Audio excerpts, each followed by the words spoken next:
Well, hi everyone, to all of you who are sitting at home thinking, hey, where am I going to get a face mask from to protect myself when I go out?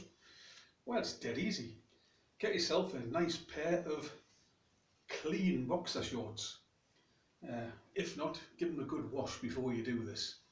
Next thing you need to do is just take them by one leg and pull one side over your head.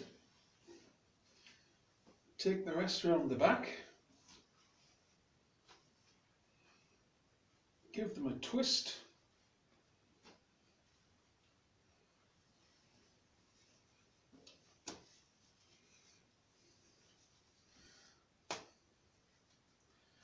and there you have it. Now, I might get some funny looks in Aldi, but hey, I'm safe.